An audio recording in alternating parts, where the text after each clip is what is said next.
Hello and welcome back to another video on my channel. If you saw my last video, that was my book review on Jeff Sessions' Supreme Power, walking through what I learned from it and all of that. Now, if you've seen that, it's going to add a lot of context and color to what we're talking about today, the topic of my paper and research for lawyers as leaders this summer. So what I'm specifically looking at is executive leadership, and I'm doing a bit of a case study comparing and seeing in those contrasts and through those comparisons what we can learn about leadership, especially in an executive context, comparing FDR and Donald Trump. So without further ado, let me go ahead and share my slides with you, and we'll get right into it. Okay.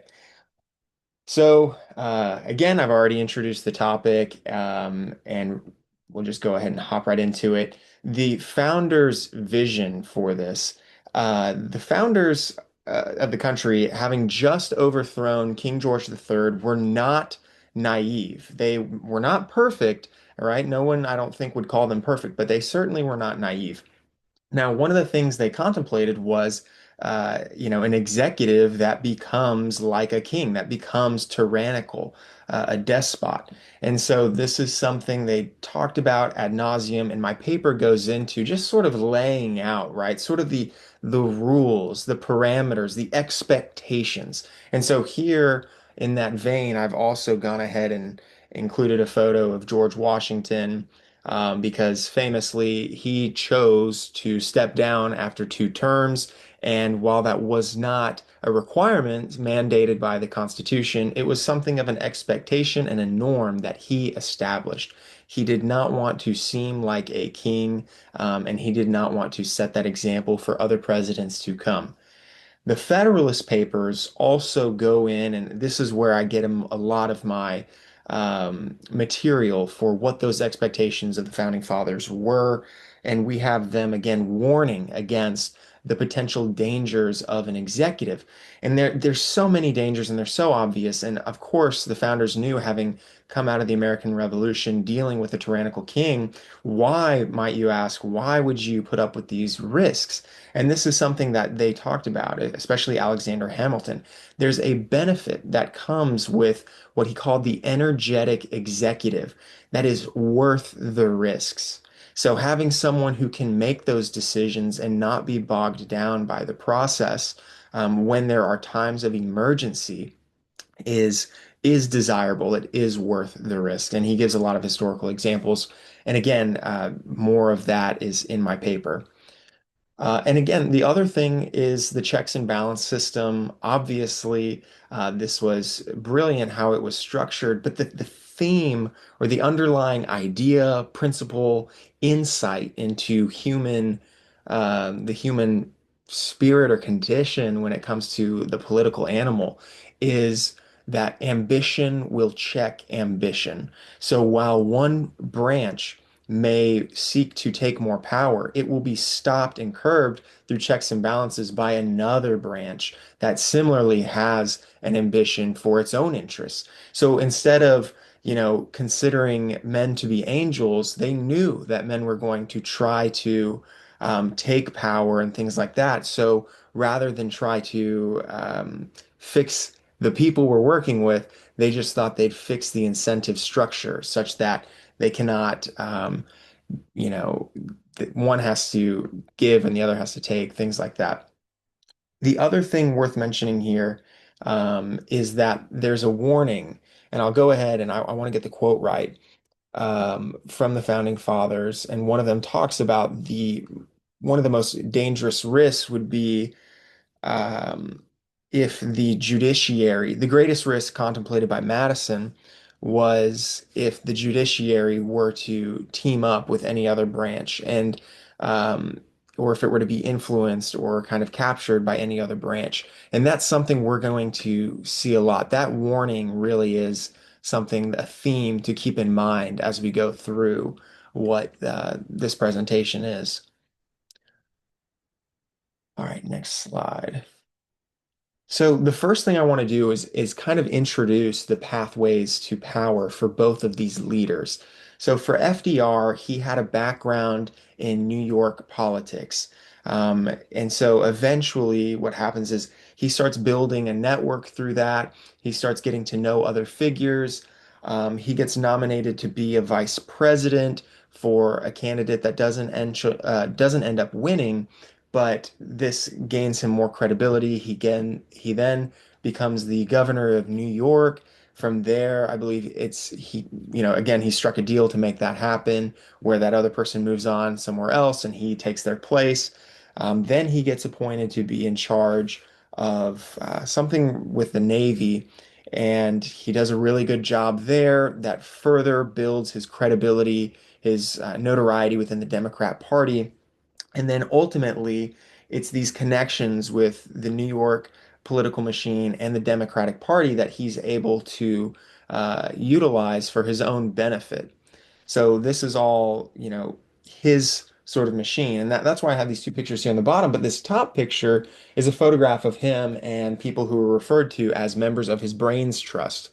Now, this is something I will talk about time and time again throughout the course of this presentation because it is so important who the president surrounded himself with. But what's worth noting here for this slide is that the Brains Trust in the lead up to the election was very helpful for him. He brought on a lot of academics, people from Ivy League institutions to help him with his sloganing and policies, things he was running on his platform, really. And so they came up with terms like the Forgotten Man, the New Deal, and other terms that would become helpful for him, and they gave him policy ideas. So that was his pathway to power, and you'll see it's far less developed or sophisticated than you might expect, and especially compared to nowadays, whereas we've talked about in this course, the business that can go behind political campaigns and just how much money can be spent in these campaigns. So here's where I go further into it. FDR's personnel. This is another thing behind him, behind the machine. Um, Again, here he's really pulling from the Ivy League institutions. And at the time, while that seems like a no-brainer, why wouldn't you want the best and the brightest, as McNamara might have said, but why wouldn't you want them working on your political campaign? Why wouldn't you want their policy input, things like that? Well, because at the time it was really unprecedented. The thing with these individuals as academics, they didn't actually have any background in politics or implementing these policies or heading these agencies that we know today. There was no administrative state. This is before the New Deal, so we don't have as many agencies at this time.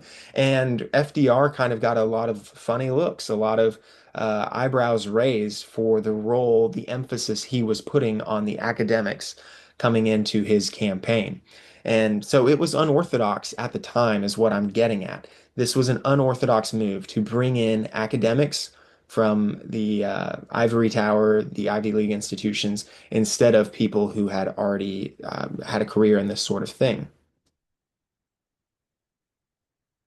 So the other thing to mention, and I think it's really important, is FDR is coming in. He's going to try to help Americans out of the Great Depression, and he knows, and he's promising along the way to make huge changes to the American economy and the system at large and the role of the federal government. So he knows he's going to have to make great change. He's telling the people he'll have to make great change. But the question is, how do you do things that are so unprecedented? There's a story you have to tell. And as lawyers, we have to tell stories. That is our business. A lot of times when you go to trial or things like that in an appellate brief. But anyways, I'm digressing. So it's important that he had a story and a theory that justified what he was going to do with the executive, how he was going to wield it. So at this time, again, a little bit of a history lesson on where we are. In 1881, Oliver Wendell Holmes releases a famous study called The Common Law, and it goes through some of the oldest cases up to current day at that time and looking for a common thread. And his conclusion is ultimately that this idea that the law is a science is not true, and he attacks that idea. This that a lot of times it's better explained that there are needs, necessities of the time, than that this was the outcome the law justified. And so that's this idea he proposes. And he also says judges shouldn't pretend that it is otherwise. They should embrace it, and sort of accept the fact that they are a stopgap, and they are sort of a check on what can happen, what is acceptable and what's not, and what is needed and what is not needed in a time in history, in that society. And so that's a really bombshell idea that starts in 1881, and this becomes the foundational text for the legal realism movement. Now, then, if we fast forward to the 1920s, we have from Columbia's law school, Professor McBain. Now, this is FDR was also a student at Columbia Law. But the thing here is that, so what I'm getting at is there could be some influence this had on him. There's an idea that this idea from Oliver Wendell Holmes is percolating, and here Professor McBain expands and kind of takes it in a new direction with the living Constitution, sort of giving a mechanism by which what Oliver Wendell Holmes is saying can be true, but so can the validity of the Constitution. And that's this idea that it is not fixed, it is not finite. And quite famously and a little bit defiantly, he states in the living Constitution that judges are men. Not just to state the obvious fact, but to state the underlying truth, which is that they have biases and they have prejudices. And so he kind of makes a point about that. But also, this idea of the living constitution is that it's not set in stone and it is open to interpretation. And it's been subject of interpretation since it was created and since Chief Justice Marshall. And since then, it keeps getting reinterpreted. So it's constantly under interpretation, and that interpretation changes, and it can change for the times and what is needed. So that's the interesting thing. And FDR's inaugural address, I don't have it pulled up here. Actually, I think I do. It's worth mentioning in his inaugural address, you can clearly see the impact this has had on FDR. And it'll also show why it was in his battle with the Supreme Court, he decided against constitutional amendments at the end of the day. While many were proposed to him, he didn't want to change the Constitution. What he wanted to do was, um, because he didn't think he needed to, again, under this idea of living constitution, there's nothing wrong with the Constitution. That's what's wrong is the way it's being interpreted.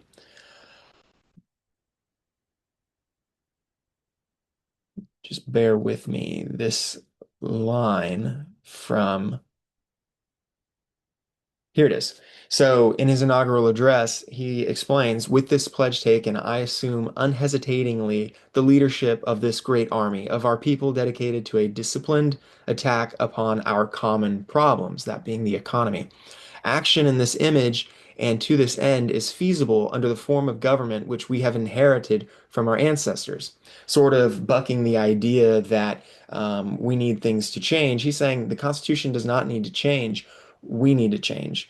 Um, our Constitution is so simple and practical that it is possible always to meet extraordinary needs by changes in emphasis and arrangement without loss of the essential form.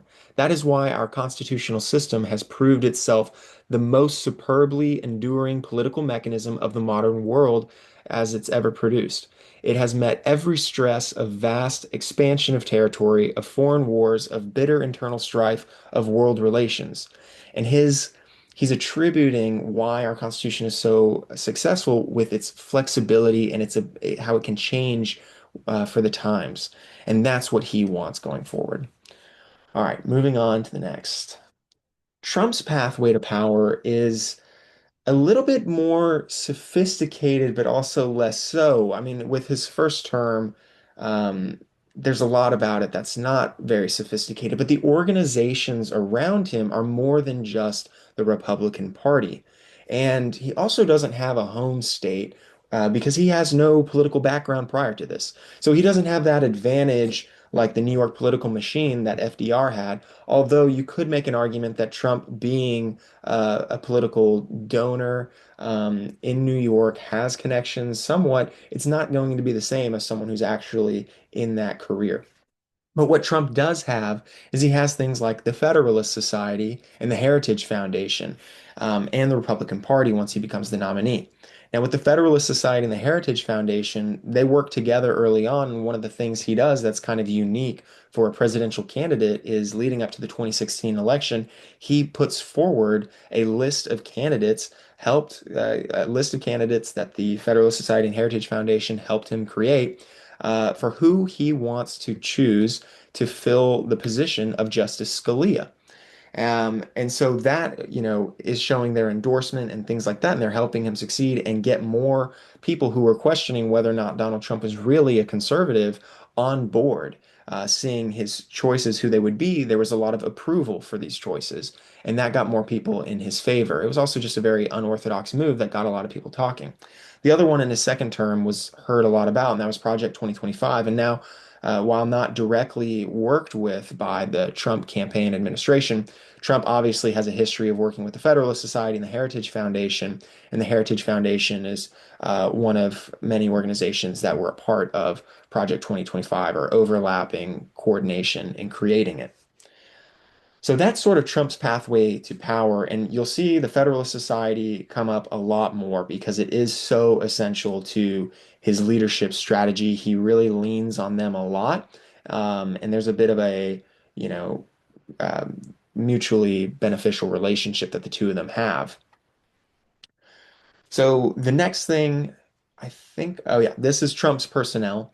One of the things I talk about in my paper is there's this juxtaposition. If you recall when I talked about FDR, his personnel, the brain trust, were very unorthodox in their roles, helping with a political campaign that was very strange for the times. Well, Trump has done something similar in that he's really leaned on outsiders. As an outsider candidate his first term, and that's something he marketed himself as and took advantage of, the benefits that come with that marketing strategy.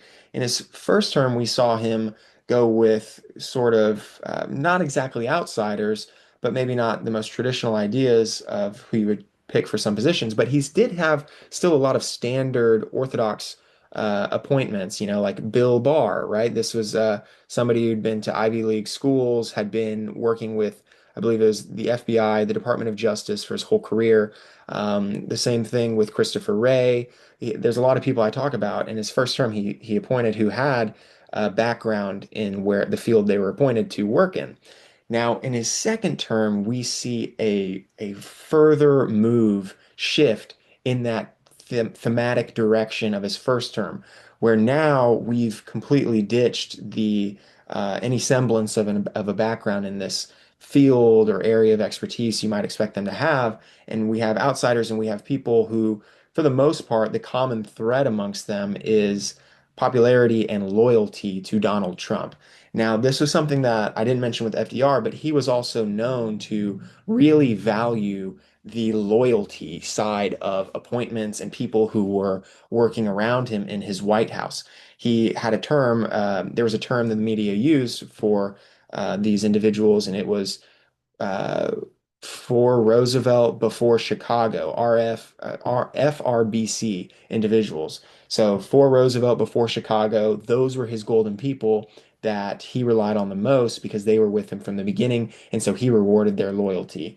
So similarly, here we have quite a few individuals, but in the paper I go into Mrs. McMahon here. Her background has a little bit to do with donating and being on a school board, but really not anything you would expect to place her in charge of the Department of Education.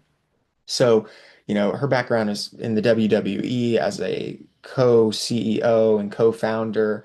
Pete Hegseth is another individual. I juxtapose his appointment with the first term appointment.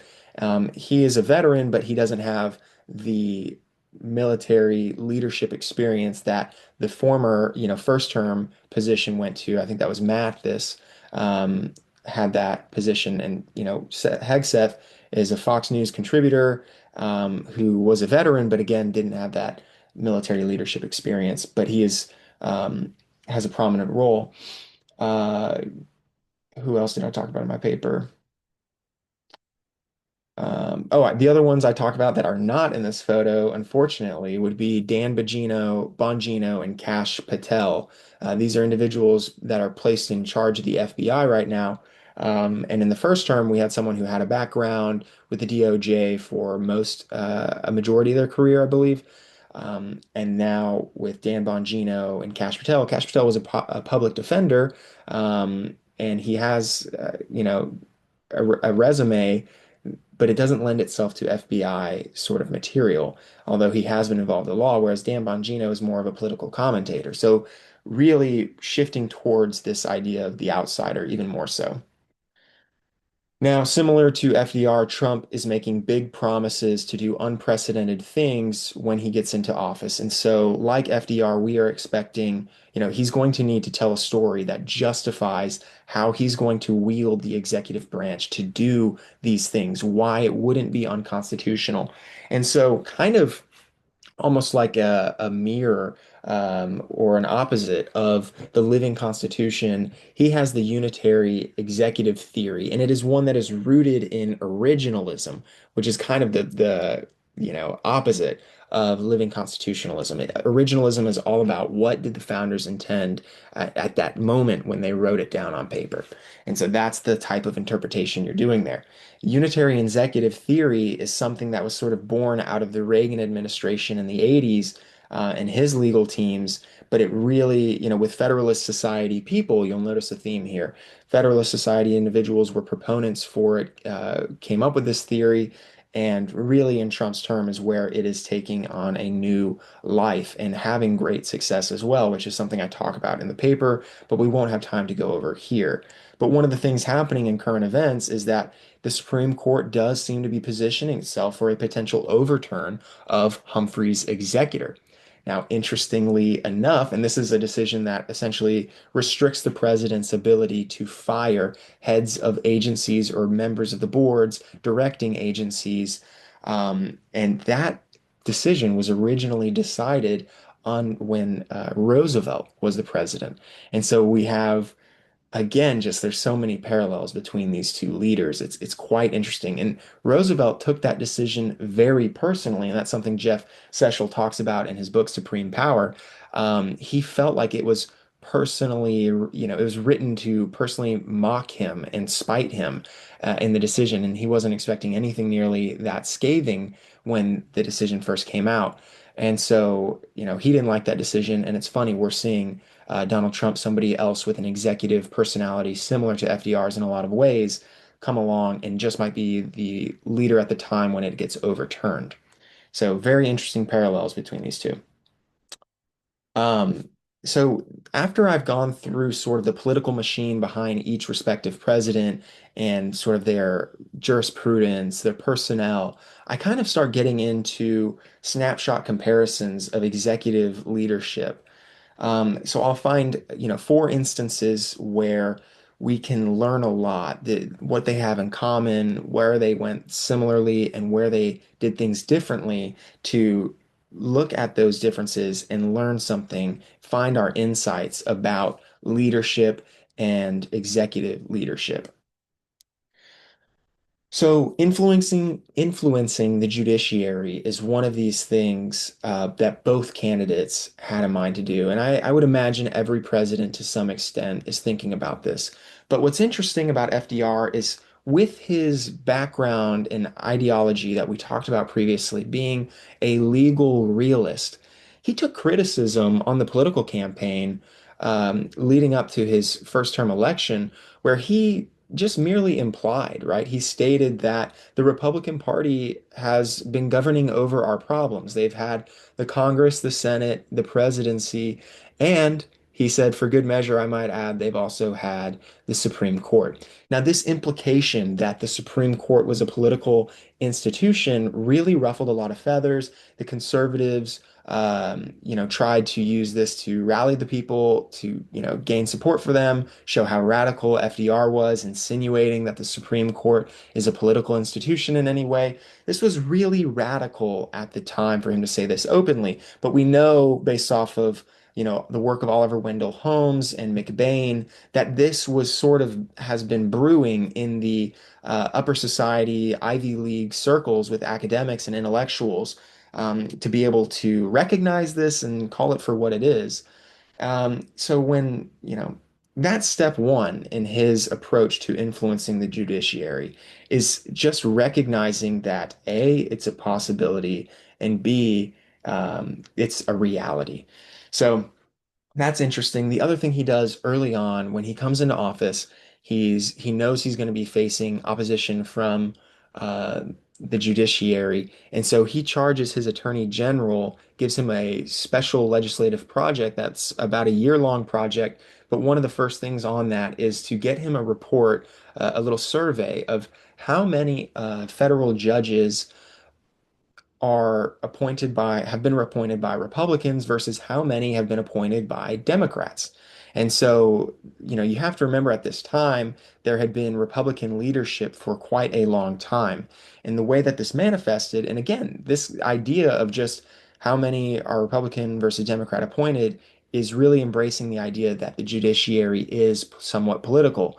And so that already is controversial and unorthodox at that time. And the report comes back and shows that only about 28% were appointed by Democrats. Um, and then the rest, about 72%, were Republican appointed. So this really highlights for Roosevelt, what's going to be an uphill battle getting his New Deal to survive court rulings. So that's really interesting. And then his other thought with influencing the judiciary is that after all this, he gets this information, things don't go well, the rulings are coming back bad. He comes up with his Supreme Court packing plan. And if you want to know more about that, I highly recommend you go back to my previous video, the Jeff Sessions Supreme Power video, and there I dive into that more deeply. So, similarly, Trump has an idea about influencing the judiciary. As I already mentioned, he has this list before his first term where he just says, "Hey, these are the 10 people, maybe it's 10, but here's the people I'm considering for filling Justice Scalia's position." And they're all, this list was created with the help of, the Federalist Society and the Heritage Foundation, and essentially just showing people he's not looking for some centrist person to fill the shoes of Scalia, and just he's going to shape it that way through his appointments. Additionally, in his second term, and during his first term, he gets three appointments. Okay, so he gets Amy Coney Barrett, Justice Gorsuch, and Kavanaugh, and each one of these brought their own controversies, but I believe at least two out of the three of them are Federalist Society members, and I think all three of them have connections to the Federalist Society. And these six here, currently on the Supreme Court, all have connections to the Federalist Society.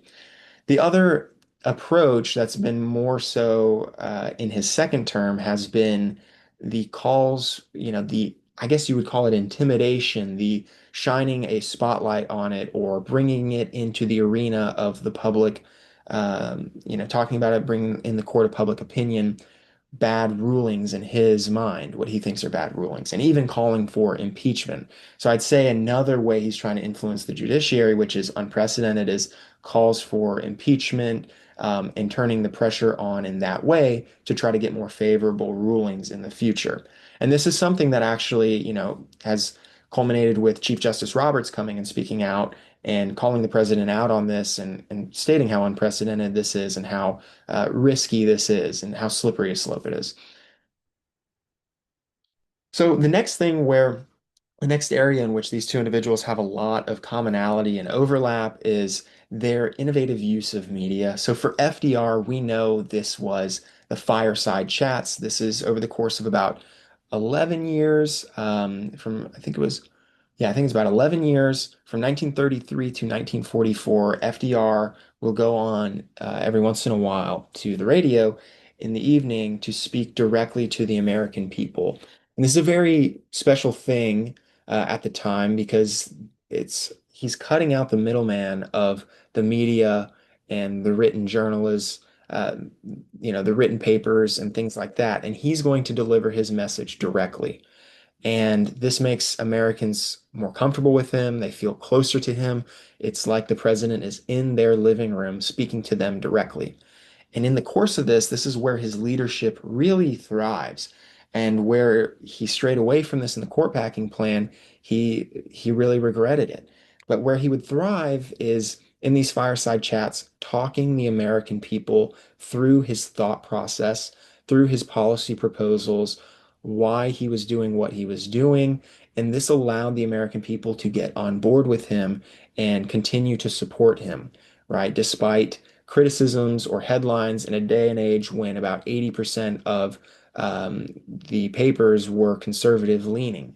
So this was very helpful. And in his court packing plan, he kept that to himself. He kept that a secret, and he wanted to spring that on the court and the Congress overnight, get it passed, and get it through that way. And leaving people in the dark ended up being its undoing when it came to that plan. So his media and leadership style really, media use and leadership style really came together great in the fireside chats. For Donald Trump, we have, again, in his first term, being very unfiltered, which created an American perception in the minds of many Americans, an idea that he was honest or saying it how it was. And he wasn't like other politicians because he was very crass. And he would use Twitter to do this. In 180 characters or less, he would get his message out, his thoughts, his ideas, and that really resonated with a lot of Americans. Now, we know that after the events of January 6th, he was taken off of Twitter, and this forced him to adapt once again and innovate once again and develop his own social media company that gave him independence from the media and from social media platforms, and that was Truth Social. And again, he's doing the same thing when you think about it that FDR is doing, although there's a lot of differences, but it's similar in principle, which is he's cutting out the journalists and the middlemen, and he's taking his message directly to the American people, just like how FDR was in everybody's living room. By that logic, Donald Trump is in everybody's pocket through their cell phone. So, and that's another thing that played really well with his outsider persona and the idea that his labeling of the media as fake news. It was almost as though, don't trust them, trust me, and I will communicate with you. So just give me the benefit of the doubt and hear my side. And I think that resonated with a lot of Americans. Now, in this most recent election, what we saw was, and there's been a lot of papers, a lot of articles about this, the influence that was had on that election, especially with younger voters by Donald Trump going on so many podcasts.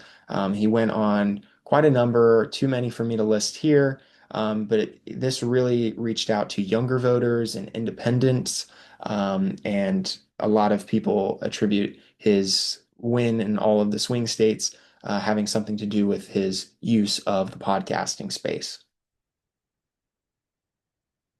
All right, so we're already over 30 minutes, but the president's yes men for FDR, these personalities, the more I looked into FDR, the more I realized similarities in personalities between him and Trump, more than I expected when I first chose this topic.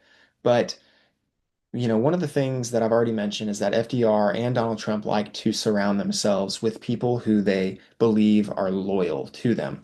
And with um, FDR, this worked really well, and he was able to leverage this loyalty. And he had a lot of people telling him, um, you know, ideas he had were great. He should pursue them despite the risks, encouraging him. He had a lot of encouragement for his Supreme Court packing plan and all the other ideas that would address the Supreme Court's bad rulings and take that power away from them and get the New Deal fully implemented. So the president had a lot of people telling him that was a great idea, even though we know the court packing plan was a huge blunder in his presidency. It's where he saw his lowest approval ratings.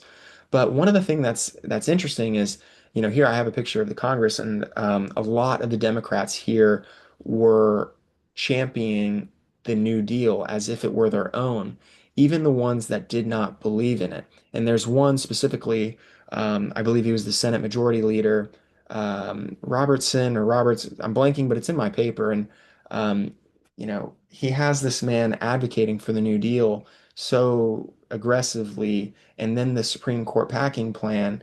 And behind the scenes, the gentleman does not believe in this plan to pack the Supreme Court at all.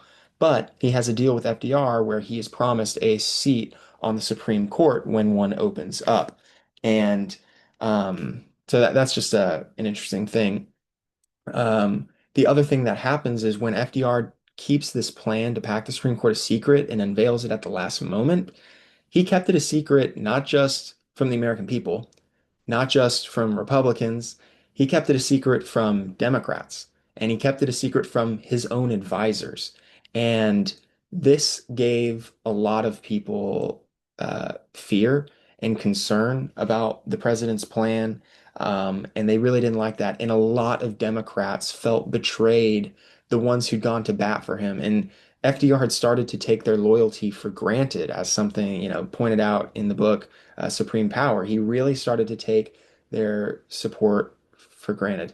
And he has a lot of people and Democrats that are kind of conservative leaning turn on him at this moment and team up with Republicans in the Congress and things like that, form coalitions. And this is a huge blunder for him. But the reason why he probably felt comfortable, you know, with such a bold plan and rolling it out in such a mischievous way, nefarious way, right? Keeping it a secret under wraps, not telling anyone till the last minute. He probably felt comfortable doing this because of all the people around him who gave him encouragement to pursue these bold ideas. So that's something, to keep in mind. That executive personality really feeds and grows off of the people that are around it, to its own detriment sometimes, as it was with FDR. And he got a wake-up call when these people sort of abandoned him, or maybe that's too strong a word, but started pushing back against the president, something he did not expect. Um, Now, for Donald Trump, he has also, as we've gone over, surrounded himself with people who are loyal.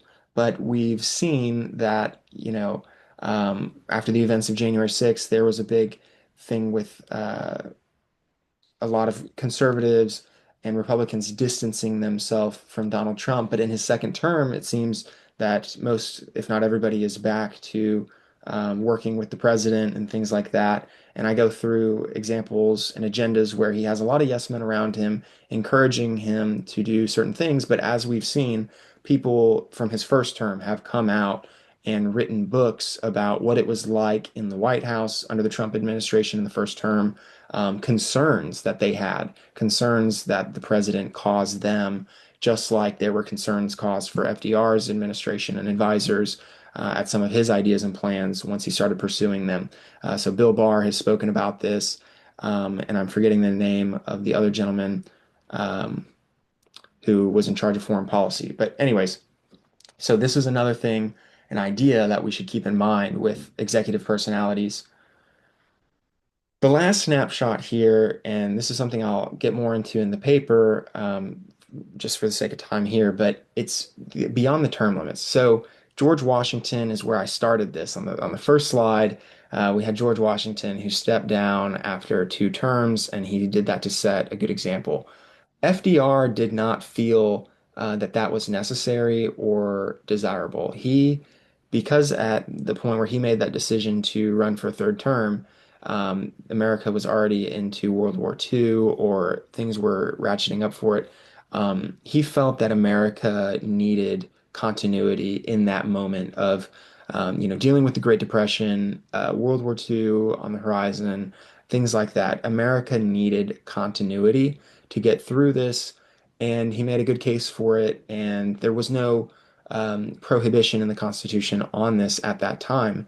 And so he goes and he wins his third term. He even wins a fourth term, but as we know, he passes away shortly into his fourth term. Now, Donald Trump, unlike FDR, there at his time in the modern day, there is a prohibition in the Constitution on more than 2 terms for the president. But he, regardless of that, has spoken openly about being open to the idea of a third term.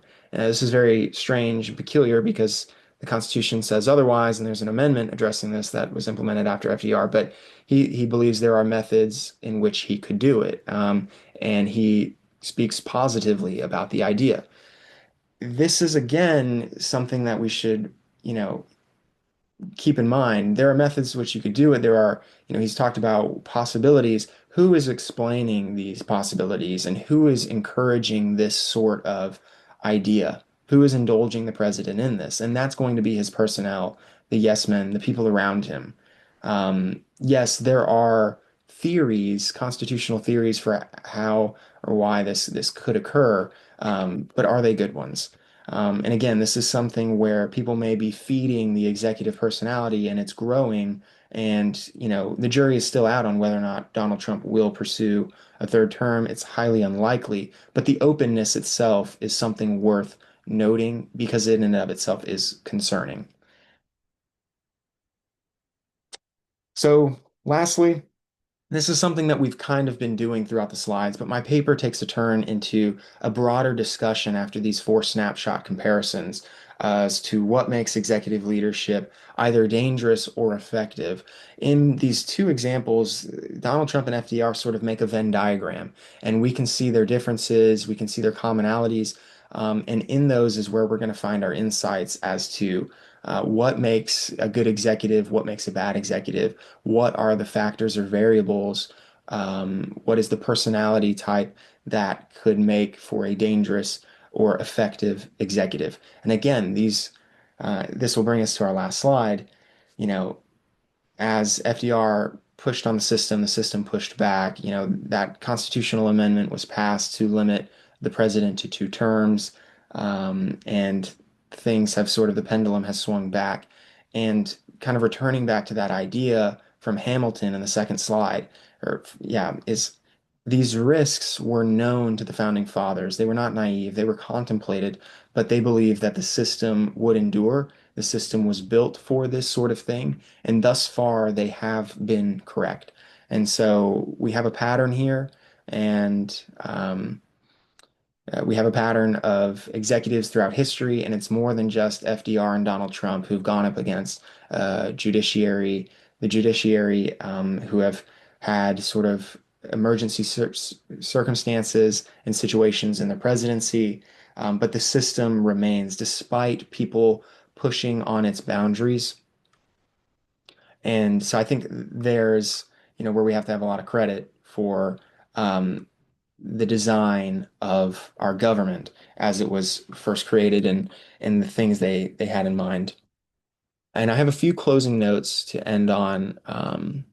Yeah, the founders, again, they understood that strong executives would test the boundaries of their power. And that's what, the whole checks and balances was for, that each branch of government would be motivated by its own self-interest, and ambition was going to check ambition.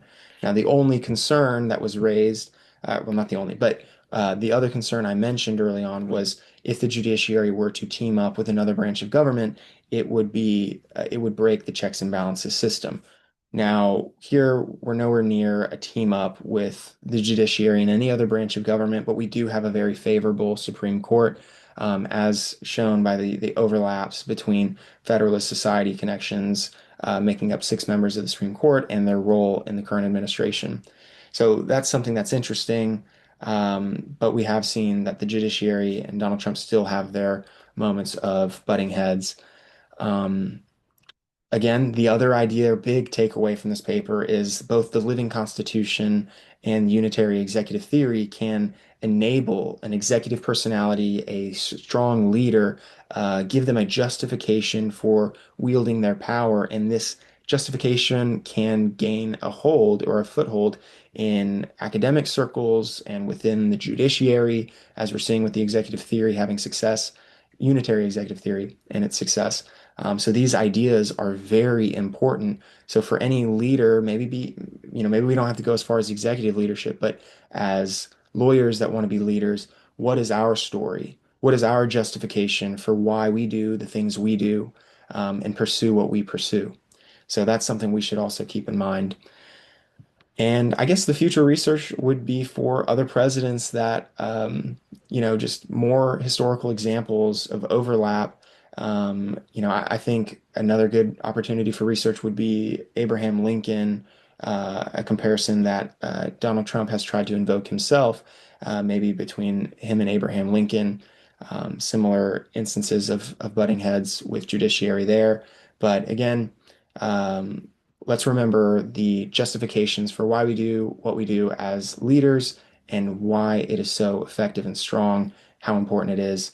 And I hope you enjoyed this presentation. I realize I've gone far exceeded my time, but I hope you enjoyed it, and I hope you enjoy my paper when it eventually comes out.